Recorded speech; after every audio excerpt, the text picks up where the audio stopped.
Welcome guys, welcome to day 9 of our flagship PYQ research programme, जहाँ पे हम ना सिर्फ PYQ को पढ़ते हैं, उन्हें अटैम्प्ट करते हैं, बल्कि उनके थ्रू पूरा कॉन्सेप्ट यहाँ पे कुरेदते हैं।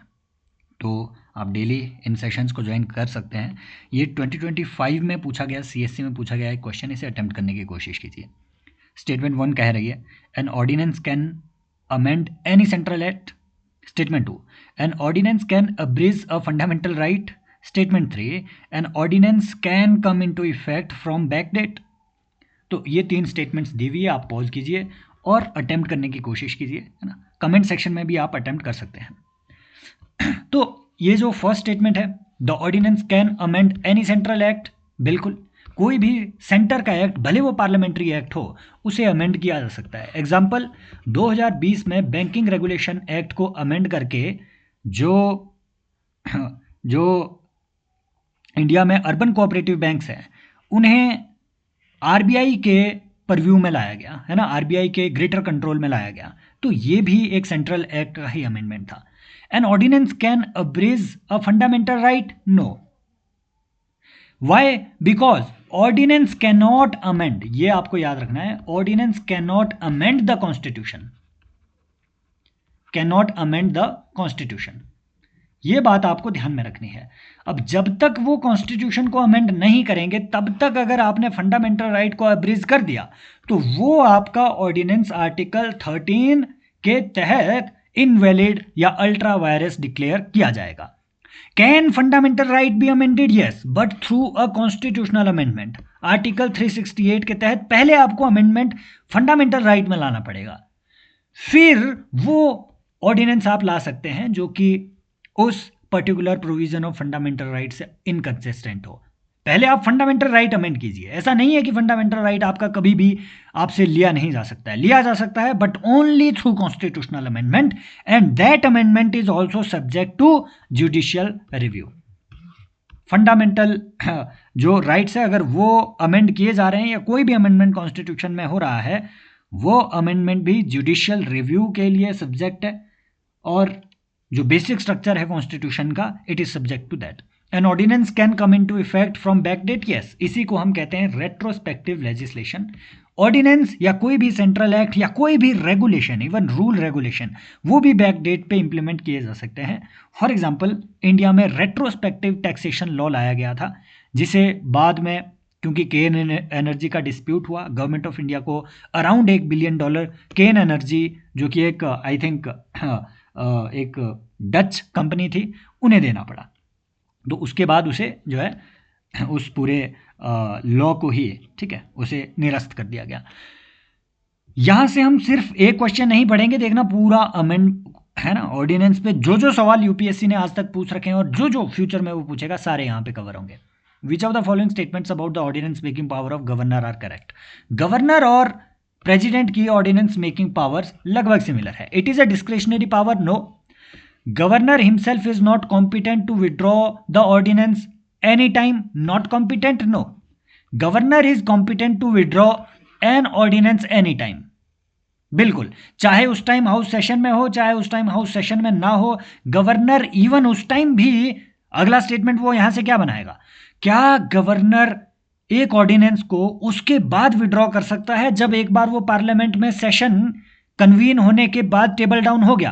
क्या टेबल डाउन होने के बाद वो ऑर्डिनेंस को विड्रॉ कर सकता है? यस, गवर्नर या president can withdraw ordinance any time, but only on the advice of government. ये उनकी डिस्क्रिशनरी पावर नहीं है। यहीं से 2018 का CDS का एक सवाल उन्होंने बनाया हुआ था।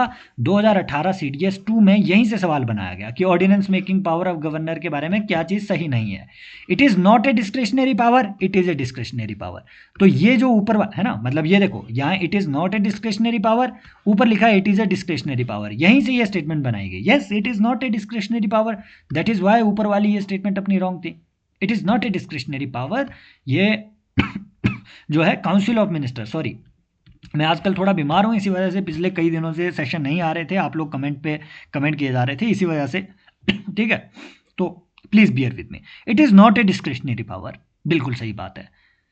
The governor may withdraw the ordinance any time, बिल्कुल यही हमने ऊपर डिस्कस किया कि यहां से जो है वो फ्यूचर में क्वेश्चन बना सकता है, एनी टाइम एक्सट्रीम मान के आपने इसे रॉन्ग नहीं कर देना है। Ordinance power can be exercised when legislature is not in session, yes, उसी टाइम तो एक्सरसाइज होती है। The aid and advice of ministers is not required, no, ये गलत है। Aid and advice of ministers is required to issue any ordinance. CAPF 2020 में पूछा गया सवाल है ये ऊपर वाला, which of the following statements regarding promulgation of ordinance are correct? President can promulgate ordinances which are of temporary duration, yes, ordinances are of temporary duration and president can promulgate it subject to article 74 of the constitution, that is aid and advice of council of minister. Temporary duration, what is the duration of an ordinance? 6 months 6 weeks. Why so? अभी हम आगे discuss करेंगे 6 months 6 weeks क्यों है, आगे discuss करेंगे, इस पे भी सवाल है। An ordinance can be promulgated by president. Ordinance promulgated by president has to be ratified by parliament within 6 weeks of its reassembly, बिल्कुल सही बात है। लेकिन ये जो 6 weeks ऑफ रीअसेंबली है ये कब से काउंट होगा? पार्लियामेंट के तो 2 हाउस है, मान लीजिए लोकसभा 1 अप्रैल को, है ना, मान लीजिए लोकसभा 1 अप्रैल को सिटिंग में आई और राज्यसभा 3 अप्रैल को सिटिंग में आई, तो ये 6 weeks 1 अप्रैल से काउंट होंगे या 3 अप्रैल से? इस पे भी कॉन्स्टिट्यूशन में क्लैरिटी है कि जो लेटर डेट पे जो हाउस सिटिंग में आया हुआ है, सेशन में आया हुआ है, उस लेटर डेट से आगे 6 महीने काउंट हो, 6 weeks काउंट होंगे और उन 6 weeks के अंदर आपका ऑर्डिनेंस जो है रेटिफाई हो जाना चाहिए। Landmark judgement DC Wadhwa versus state of Bihar supreme court, ये किस चीज से रिलेटेड है? Repromulgation of ordinances. State of Bihar ने मोर देन 150 ऑर्डिनेंसेस इशू कर रखे थे, रीप्रमलगेट किया गया ऑर्डिनेंस को again and again with the same text and effect. In DC Wadhwa case it was challenged and supreme court said that you can't commit fraud on the constitution. आप एक ही ordinance को बार बार issue नहीं कर सकते with the same text and effect. If you want an ordinance to become a permanent law, get it passed by the legislature. You can't reissue the ordinances again and again. This was said in DC Wadhwa case. However, there is another case, Krishna Kumar Singh versus State of Bihar 2017 judgment. उस time पे एक 7 जजेस bench ने, I think justice, अगर मैं सही हूं तो जो TC ठाकुर हैं, है ना, TS ठाकुर, ये उस टाइम पे CJI उस टाइम पे थे, ठीक है, इसलिए ये केस काफ़ी उस टाइम न्यूज़ में था, है ना, if I am not wrong. तो ये जो 7 जज बेंच है, इसमें सुप्रीम कोर्ट ने कैटेगरिकली फिर से कहा कि unfettered repromulgation of ordinances can not be allowed, the executive can not commit fraud on the constitution. Under which article of the Indian constitution did president give assent to ordinance on electoral reforms? It was sent back by him union cabinet without making any changes. तो ये भी आपका article 123 के तहत ही हुआ था। ये सवाल मैंने इसलिए डाल के रखा है ताकि यहां से हम एक चीज याद कर सकें कि प्रेसिडेंट, वो सवाल यहां से बनाएगा, which amendment made it binding on the president to give assent to the advice of council of minister. Which amendment made it binding on the president to give assent to the advice of the council of ministers? It was 42nd Amendment Act. However, which amendment made it binding on the president to give assent to a constitutional amendment bill? It was done through reverse of 42nd Amendment, 24th amendment. Constitutional amendment bill को अगर वो पास हो जाए दोनों houses से, तो आज भी प्रेसिडेंट उसे सेंड बैक नहीं कर सकता है। It is mandatory for the president to give assent. However there is no limitation of time, है ना, there is no time limitation on the president कि कितने टाइम के अंदर अंदर उन्हें असेंट देना है, इसलिए कई बार president can sit on the constitutional amendment bill as well. However it is mandatory for the president to give assent to a constitutional amendment bill.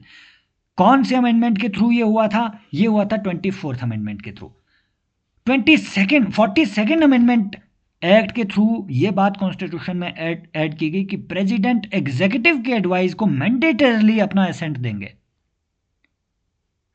लेकिन 44th अमेंडमेंट एक्ट के थ्रू इस प्रोविजन को थोड़ा अमेंड किया गया और president को एक बार की रिलैक्सेशन दी गई कि भैया आप एक बार फिर से सेंड कर सकते हैं, फिर से रिवर्स कर सकते हैं एडवाइस को काउंसिल ऑफ मिनिस्टर की, उन्हें कह सकते हैं कि आप इसे रिकंसिडर कीजिए। However after the reconsideration if same advice is tendered again to the president, now it is obligatory upon the president to give his assent to that advice.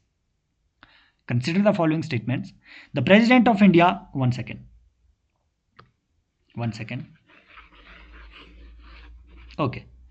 So, consider the following statement. President of India cannot return money bill to Lok Sabha for reconsideration. Previous session में हमने देखा है, yes, President cannot return the money bill to Lok Sabha for reconsideration. He can either give assent or he can sit on that bill. He cannot give the assent. He can withhold his assent or he can give his assent, cannot send back the money bill for reconsideration. During the period of national emergency, President of India can make ordinance even when Parliament is in session. No, there is no such exception. When Parliament is in session, ordinance cannot be issued. Any case, national emergency हो, state emergency हो, financial emergency हो, President cannot issue ordinance जब Parliament session में है. The reason, the logic कि Parliament is the chamber of legislation. It is not, President is not the default chamber of legislation. One only. Consider the following statements. When Vice President acts as the President of India, he ceases to perform the function of the Chairman of Rajya Sabha. बिल्कुल. The President of India can promulgate ordinances at any time except when both houses of the Parliament are in session. बिल्कुल. President of India can promulgate ordinances anytime. However, when both houses of Parliament are in session, उस time नहीं कर सकते हैं promulgate. जब अगर either house session में है, either हाउस माने लोकसभा सेशन में है, राज्यसभा नहीं है, उस वक्त प्रेसिडेंट इशू कर सकता है ऑर्डिनेंस। जब बोथ सेशन में है उस वक्त नहीं कर सकता है। जब एक हाउस सेशन में है, एक नहीं है, उस वक्त ऑर्डिनेंस इशू किया जा सकता है। ये बात ध्यान में रखनी है। When Vice President of India acts as the President, he ceases to perform the function of Chairman of Rajya Sabha. बिल्कुल सही बात है। Now, यूएसए में जो बोथ 1 and 2, यूएसए में प्रोविजन है कि यूएसए में प्रोविजन है vice president of USA upon death, upon resignation, upon removal, इन सारे केसेस में अगर प्रेसिडेंट वहां पे नहीं है, वेकेट होती है प्रेसिडेंट की सीट, तो vice president becomes president for the reminder of the term. For example, अगर 2 साल में प्रेसिडेंट ऑफ यूएसए मर जाता है तो वाइस प्रेसिडेंट वहां पे प्रेसिडेंट बन जाता है। अगर वाइस प्रेसिडेंट भी मर जाता है तो जो स्पीकर है वो प्रेसिडेंट बनेगा। Speaker is third in line of becoming the president. India में ऐसा प्रोविजन नहीं है। इंडिया में है vice president max to max can act as the president of India for maximum duration of 6 months। Why? Because 6 months के अंदर नए president के इलेक्शन होना जरूरी है, ये मैंडेटरी है। वाइस प्रेसिडेंट के इलेक्शन भी, मान लीजिए वाइस प्रेसिडेंट मर जाए तो वाइस प्रेसिडेंट के इलेक्शन भी होना जरूरी है, but there is no 6 months की limitation for that. Vice president के लिए एज सुन एज पॉसिबल होना चाहिए, एज सुन एज पॉसिबल। ये चीजें जरूरी हो गई है, क्यों? है ना, ex vice president Jagdeep Dhankhar ji का, है ना, उनका वॉलंटरी रेजिग्नेशन आता है और उसके बाद फिर से री इलेक्शन होते हैं। इस पर फिर से आपसे सवाल बनाया जा सकता है। हाउएवर, एक और सवाल यहाँ से बनता है कि ठीक है, अगर प्रेसिडेंट ना हो तो वाइस प्रेसिडेंट बनेगा, अगर वाइस प्रेसिडेंट भी ना हो तो सीजेआई बनेंगे, चीफ जस्टिस ऑफ इंडिया। लेकिन ये प्रोविजन क्या कॉन्स्टिट्यूशन में लिखा है कि सीजेआई बनेंगे वाइस प्रेसिडेंट के एब्सेंस में प्रेसिडेंट? नो। ये कहाँ लिखा है? ये लिखा है president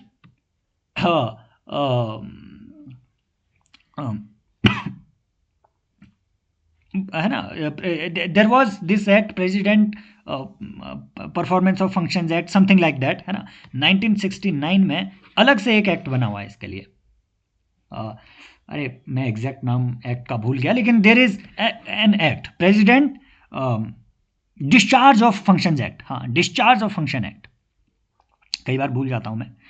president discharge of function act में ये प्रोविजन लिखा गया है, ये कॉन्स्टिट्यूशन में नहीं है। तो ओरिजिनली ये प्रोविजन नहीं था कि सीजीआई बनेगा, कोई प्रोविजन पहले नहीं था, है ना। पहले यही बात लिखी हुई थी कि प्रेसिडेंट मर जाए या प्रेसिडेंट के की सीट वेकेट हो जाए तो वाइस प्रेसिडेंट प्रेसिडेंट के तौर पे काम करेंगे मैक्स टू मैक्स 6 मंथ्स। लेकिन वाइस प्रेसिडेंट भी ना हो तो कौन बनेगा, ओरिजिनल कॉन्स्टिट्यूशन में ऐसा कुछ भी नहीं था, ये president discharge of functions act में लिखा गया है। तो क्या कोई चीफ जस्टिस ऑफ इंडिया इस तरीके से वाइस, है ना, इस तरीके से प्रेसिडेंट का रोल किसी भी चीफ जस्टिस ऑफ इंडिया ने परफॉर्म किया है? बिल्कुल किया है ना, बिल्कुल किया है। फॉर एग्जाम्पल जस्टिस हिदायतुल्ला, ये 2 बार, है ना, ये 2 बार इंडिया के प्रेसिडेंट के तौर पे बने हैं, ठीक है, प्रेसिडेंट के तौर पे ये 2 बार रहे हैं जस्टिस हिदायतुल्ला। वो कैसे? एक 1969 में जब वी गिरी वाइस प्रेसिडेंट थे, और जो वी गिरी, और उस टाइम पे जो प्रेसिडेंट थे जाकिर हुसैन, उनका एकदम से देहांत हो गया, जाकिर हुसैन जी का देहांत हो गया। तो वाइस प्रेसिडेंट जो वी गिरी थे, है ना, वी गिरी, इन्होंने प्रेसिडेंट का ड्यूटी अज्यूम करी, डेफिनेटली अज्यूम करी थोड़े टाइम के लिए। लेकिन वी गिरी को उसके बाद, क्योंकि उस टाइम के इलेक्शन, प्रेसिडेंशियल इलेक्शन में पार्टिसिपेट करना था, इंदिरा गांधी जी ने इन्हें एक कैंडिडेट के तौर पे उठाया था और ये बाद में जीते भी, तो इसलिए वी गिरी ने रेजिग्नेशन दे दिया वाइस प्रेसिडेंट की अपनी सीट से। तो प्रेसिडेंट की सीट भी खाली हो गई। बने कौन? उस टाइम के चीफ जस्टिस हिदायतुल्ला बने फिर प्रेसिडेंट। फिर 1982 में एक बात और आई, जब उस टाइम पे ज्ञानी जैल सिंह जी प्रेसिडेंट थे इंडिया के, तो वो अपनी सेहत खराब होने की वजह से थोड़े टाइम के लिए यूएसए गए।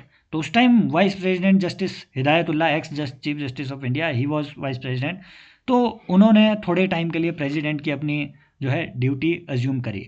इंपॉर्टेंट बात यह है, जब जस्टिस हिदायतुल्ला ये प्रेसिडेंट के तौर पे 1969 में, है ना, प्रेसिडेंट बने थे, उसी वक्त रिचर्ड निक्सन का भी इंडिया में जो है उस टाइम पे इनकी विजिट हुई थी। इसीलिए इनकी प्रेसिडेंसी उस टाइम पे जानी जाती है ना, क्योंकि ये एक एक्सेप्शनल केस था। Which of the following statements relating to the office of President of India are correct? President has the power to grant pardon to criminal in special cases. Definitely has. 72. The President can promulgate ordinances even when Parliament is in session. No, President cannot promulgate ordinances when Parliament is in session. President can dissolve the Rajya Sabha during emergency. President cannot dissolve Rajya Sabha, can never be dissolved. There is no provision for dissolution of Rajya Sabha. Only Lok Sabha can be dissolved, and Lok Sabha can be dissolved any time, including emergency, कभी भी, भले full majority हो तब भी जो है Lok Sabha dissolve की जा सकती है, if the Council of Minister advises the President to that effect. The President has the power to nominate 2 members of Lok Sabha into Anglo-Indian community. This used to be the case earlier. 105th Constitution Amendment Act, उसके through ये provision हटा दिया गया। आप मुझे बताएंगे कि 102nd amendment act से क्या हुआ, 104th अमेंडमेंट एक्ट से क्या हुआ, ये आप मुझे कमेंट सेक्शन में बताएंगे। 106 से ऑलरेडी इन्होंने सवाल पूछे हुए हैं, ये आप मुझे कमेंट सेक्शन में बताएंगे। तो देखिए ये पुराना क्वेश्चन है, इसलिए इस पर नीचे के कोई भी ये इधर है ना कंबाइन नहीं होता है, इस पर कोई कॉम्बिनेशन फिट नहीं बैठता है। ये है प्रोमलगेशन ऑफ ऑर्डिनेंसेस से रिलेटेड सारे जो प्रोविज़न है, सारे हम ऑलरेडी पीछे पढ़ चुके हैं, है ना। एक बार आप अपने लिए ये कॉन्स्टिट्यूशन से यहाँ देख सकते हैं। मैं यहाँ जो आपको बताना चाह रहा हूँ वो ये कि आर्टिकल 123 में एक टर्म यूज हुई है कि इफ़ प्रेसिडेंट इज सेटिस्फाइड कि कुछ स्पेशल सर्कमस्टांसिस आई है जिसके लिए ऑर्डिनेंस इशू करना जरूरी है, तो वो सेटिस्फैक्शन ऑफ प्रेसिडेंट का डॉक्ट्राइन कहाँ कहाँ कॉन्स्टिट्यूशन में मेंशन्ड है, ये आपसे पूछ सकता है सवाल। आर्टिकल 123 हमने देखा हुआ है, सेटिस्फैक्शन ऑफ प्रेसिडेंट इसमें लागू होता है कि if president is satisfied ordinances can be issued. Article 352, if president is satisfied कि सर्टेन सिचुएशंस हैव अराइज्ड, कि जिसमें, है ना, जिसमें आपको एक्सटर्नल एग्रेशन हो सकता है, आर्म्ड रेबेलियन हो सकता है, अगर इस तरीके की कुछ एक सिचुएशन अराइज हुई है तो नेशनल इमरजेंसी लगाई जा सकती है, प्रोक्लेमेशन ऑफ इमरजेंसी। आर्टिकल 352 में भी प्रेसिडेंट की सेटिस्फैक्शन लागू होती है। Article 356, break down of the constitutional machinery in the state, उसमें भी अगर प्रेसिडेंट सेटिस्फाइड है कि ब्रेकडाउन ऑफ कॉन्स्टिट्यूशनल मशीनरी हुआ है तो जो प्रेसिडेंट रूल है स्टेट में वो लागू किया जा सकता है। यहाँ पे भी सेटिस्फैक्शन ऑफ प्रेसिडेंट लागू होता है। Article 360 financial emergency satisfaction of president का रूल यहाँ पे भी लागू होता है। आर्टिकल 311 और 312 जिसमें कि प्रोविजन ये किया गया है कि ऑल इंडिया सर्विसेज के जितने ऑफिसर्स हैं उन्हें कौन रिमूव करेगा? President. If president is satisfied, if president is satisfied कि भैया उनका जो कंडक्ट है, बिहेवियर है, वो इनकंसिस्टेंट है to the law of the land. 38th constitution amendment act made binding कि प्रेसिडेंट की सेटिस्फैक्शन को आप चैलेंज नहीं कर सकते हैं कोर्ट में, है ना। 38th CAA made it a binding provision कि मान लीजिए प्रेसिडेंट ने ऑर्डिनेंस इशू किया और प्रेसिडेंट ने अब जो ऑर्डिनेंस इशू किया उसे आप चैलेंज कर लो, लेकिन प्रेसिडेंट की विजडम को आप क्वेश्चन नहीं कर सकते हैं कि भाई प्रेसिडेंट तूने ऑर्डिनेंस क्यों इशू किया, ये सर्कमस्टांसेस सफिशिएंट नहीं थे, तो सफिशिएंसी को आप चैलेंज नहीं कर सकते, प्रेसिडेंट की सेटिस्फैक्शन को आप चैलेंज नहीं कर सकते हैं। नेशनल इमरजेंसी लगा दी तो प्रेसिडेंट की सेटिस्फैक्शन को आप चैलेंज नहीं कर सकते हैं कि ये क्यों लगाई, वो रीजन आप प्रेसिडेंट से नहीं पूछ सकते हैं, और ये अनचैलेंजेबल बना दिया गया, अनक्वेश्चनेबल बना दिया गया सेटिस्फैक्शन ऑफ प्रेसिडेंट को कोर्ट में। लेकिन इसे 44th अमेंडमेंट एक्ट के थ्रू मोरारजी देसाई के सरकार के टाइम पे जो है रिवर्स कर दिया गया। SR बोम्मई केस में इनफैक्ट सुप्रीम कोर्ट ने अलग से बोला कि सेटिस्फैक्शन इज नॉट आर्बिट्ररी और पर्सनल, ये मेलाफाइड नहीं होनी चाहिए, it should be legal and rational and justifiable. इसीलिए SR बोम्मई केस में सुप्रीम कोर्ट ने एक कैटेगरी ऑफ इवेंट्स दिए कि कहां पे आप आर्टिकल 356 लगा सकते हैं, कहां पे नहीं लगा सकते हैं। वहां पे SR बोम्मई केस ने कैटेगरिकली ये बात बताई कि सेटिस्फैक्शन ऑफ प्रेसिडेंट जो है पर्सनल नहीं है, आर्बिट्ररी नहीं है, it is subject to the law. So now it is time to talk about our offerings guys. ये सब चीज़ें हमारे एक कॉम्प्रिहेंसिव PYQ रिसर्च इनिशिएटिव का पार्ट है। ये सारी PPTs उसी में ही डिस्कस होती है, यहाँ बस आपको एक फ्रैक्शन ऑफ PYQs डिस्कस होते हुए मिलेंगे। ऐसे ही भाई अगर आप बार बार अपने प्रीलिम्स में फेल हो रहे हो, है ना, प्रीलिम्स क्वालिफाई नहीं कर पा रहे हो और 2026-27 के प्रीलिम्स का आपको डर है, तो भाई अपना प्रीलिम्स का पंचनामा ये कोर्स चलता है ना। प्रीलिम्स इनफैक्ट आपका जो CAPF असिस्टेंट कमांडेंट की भी जो 2026 वाली है ना भर्तियां होगी, उसके एग्जाम के बाद तक इसकी आपकी वैलिडिटी रहेगी, ये बात आप समझिए। तो जो CAPF की भी तैयारी कर रहे हैं वो इसमें एनरोल कर सकते हैं।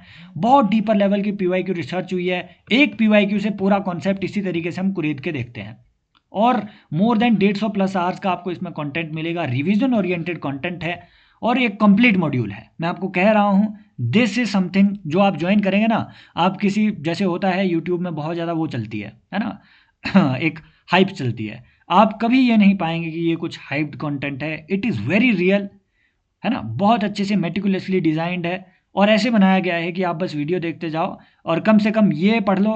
कम से कम मैं आपको कहता हूँ 35-40 क्वेश्चन का हिट रेशो आपको यहाँ पे मिलेगा। ये इतना डिफरेंस क्रिएट कर देगा आपको। Thank you so much, take care, bye bye, as always love you all, bye.